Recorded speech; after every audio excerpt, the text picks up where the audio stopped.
應付文言文嘅考試咧，好多時係需要一啲應付情理考問嘅問題，所以我哋需要培養一啲分析情理嘅能力。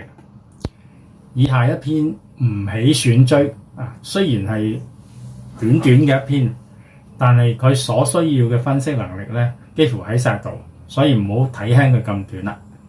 吳起選追，我哋先睇下。吳起為魏將而攻中山，軍人有病追者，吳起貴而自選其龍。咁呢度講咧，吳起咧就係魏國嘅將軍啦。咁佢要去打中山國喎。咁軍中咧有個人咧病追，即係佢患咗一種追嘅病。追呢種病咧就點解係膿瘡嚟嘅？你知啦，有冚晒龍咁樣嚇，幾難睇下嘅。吳起佢點做咧？佢就跪喺度幫個士兵啜啲膿出嚟，吸啲膿出嚟。吮即係啜咁解啦。啲細嬰兒中意吮手指噶嘛，吮咯啜咯，或者你去食鳳爪都係吮噶啦咁。追就係一種有膿嘅瘡。你睇下幅圖幾恐怖，你就知啦。冇講話吮咧，見到都唔係幾開胃。以前呢啲人咧，如果有呢種膿瘡咧，佢都係靠揾人幫佢用個口啜出嚟喎，好難㗎。咁你諗邊個肯制？你揾你最好嘅朋友佢都未必肯制啊！唔信你第日試下懟個瘡埋去俾你個最好嘅朋友，叫佢幫你啜咗佢睇下點。我就一定唔制啦。我坐巴士見到或者地鐵咧，如果見到側邊有個人大髀有笪嘢，我都要揾啲理由起身。我完全冇歧視嘅念頭，我係驚嗰笪嘢爬咗過嚟我度。咁我係完全出於自我保護。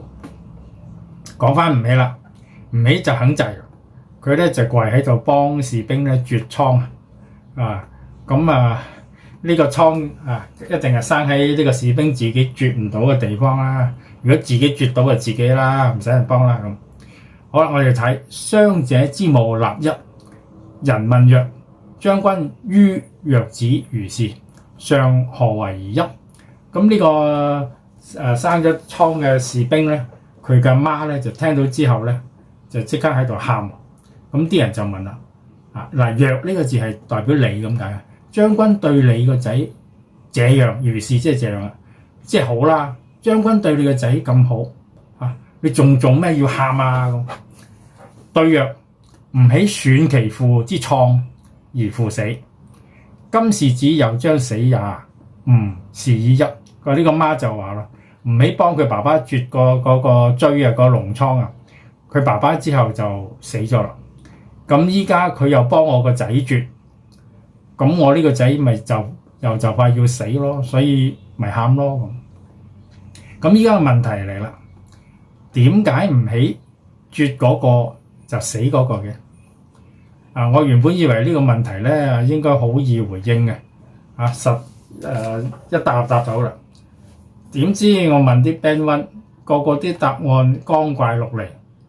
例如有啲人就話啦，吳起棚牙有菌㗎嘛，咁有菌咯，啜咗落感染咯啲菌，咁咪死咯，有菌嘛。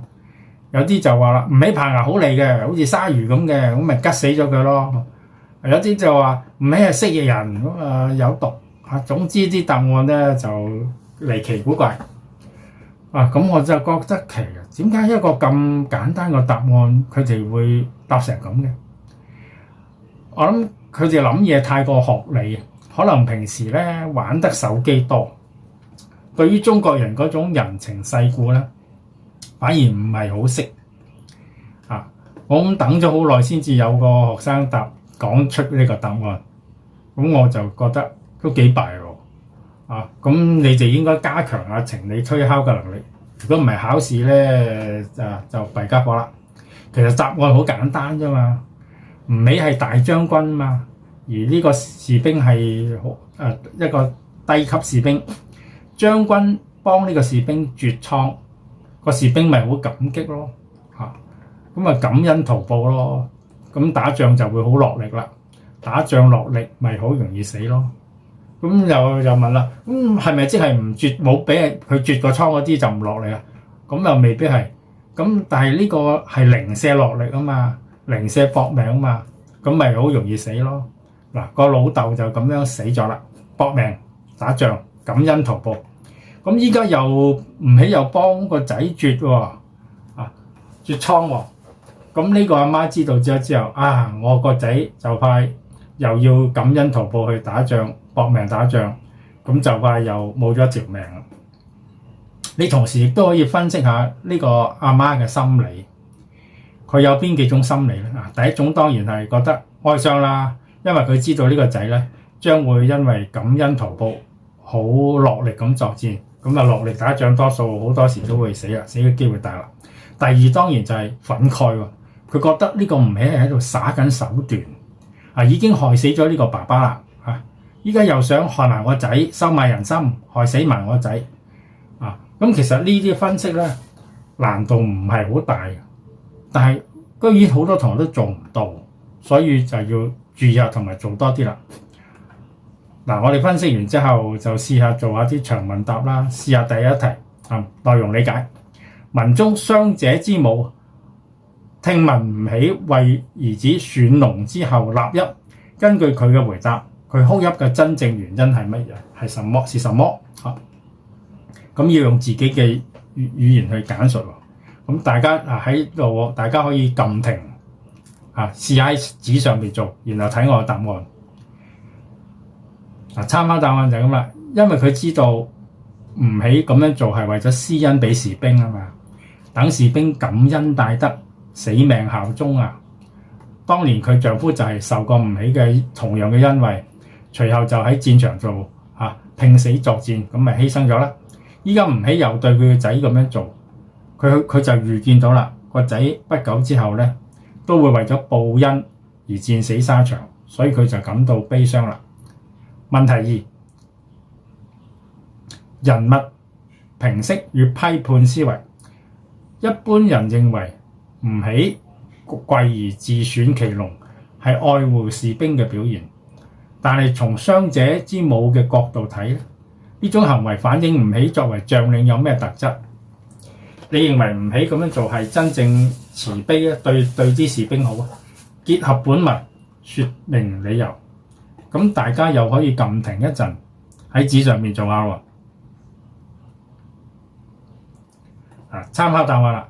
從傷者媽媽個角度睇吳起作為將領嘅特質就係佢善於利用手段心理戰術獲取士兵嘅忠誠，呢種係一種極高嘅帶兵權術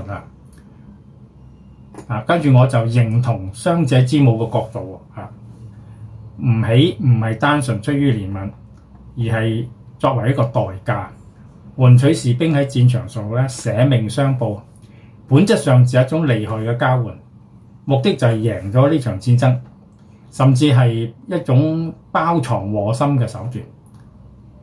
呢類分析題目咧情理分析嘅題目咧，我一再強調大家要做多啲呢個係一個範例往後我會做多啲呢一類嘅問題希望大家好快見到自己有進步。